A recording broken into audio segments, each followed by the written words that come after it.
এজন জ্যেষ্ঠ নেতা মিছন ৰঞ্জন দাস ডাঙৰীয়া জ্যেষ্ঠ নেতা দুইজন নেতাক দলে কেন্দ্ৰীয় নেতৃত্বই আৰু আমাৰ নিৰ্বাচন সমিতিয়ে একে চিন্তাই কৰিছিলোঁ আমি গতিকে একে চিন্তাকে বাস্তৱ ৰূপ দিছে গতিকে দুইজনকে আমি আন্তৰিক আগতীয়াকৈ শুভেচ্ছা জ্ঞাপন কৰিছোঁ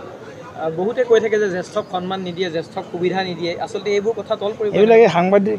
মাধ্যমৰ পৰাহে শুনিবলৈ পাওঁ আমাৰ পাৰ্টিৰ সব জ্যেষ্ঠ সন্মান পাই আছে এজনেতো তেনেকৈ কৈ ওলাই গ'ল অশোক শৰ্মাই অশোক শৰ্মাৰ জ্যেষ্ঠতাৰ ভিত্তিটো অকণমান বিবেচনা কৰিব লাগিব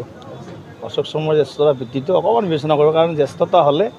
গছডালত যেতিয়া ফল লাগে গছডাল অকণমান তলমুৱা হৈ যায় অশোক শৰ্মা উল্টা এনেকৈ হৈ গৈছে গতিকে যেনে কৰ্ম তেনে ফল আজি সদস্যতা অভিযান নিশ্চিতভাৱে সমগ্ৰ দেশজুৰি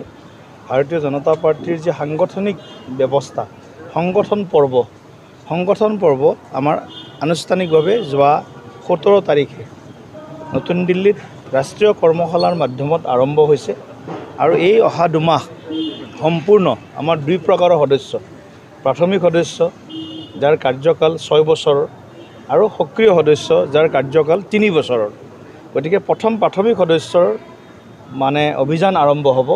মিছ কলৰ জৰিয়তেও হ'ব আৰু অনলাইন অফলাইন দুইটাই হ'ব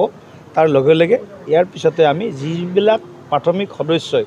কমেও 50জন প্ৰাথমিক সদস্য ভৰ্তি কৰিব তেওঁলোকক আমি সক্ৰিয় সদস্য দিয়াৰ কাৰণে তেওঁলোকে যোগ্যতা অৰ্জন কৰিব দিয়া নিদিয়াটো ডিষ্ট্ৰিক্ট লেভেল এখন কমিটি থাকিব তেওঁলোকৰ ওপৰত ডিপেণ্ড কৰিব কিন্তু তেওঁলোকে পোৱাৰ যোগ্যতাৰ কাৰণে মিনিমাম 50জন প্ৰাথমিক সদস্য ভৰ্তি কৰিব লাগিব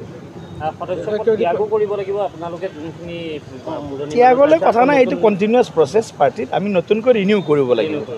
প্ৰাথমিক সদস্যটো আমি ৰিনিউ কৰিব লাগিব আৰু তাৰ আধাৰত আমাৰ সক্ৰিয় সদস্যখিনি আমি পাম আগলৈ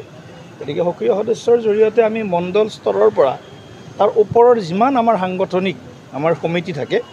মিনিমাম মানে সক্ৰিয় সদস্য হোৱাটো এটা বাধ্যতামূলক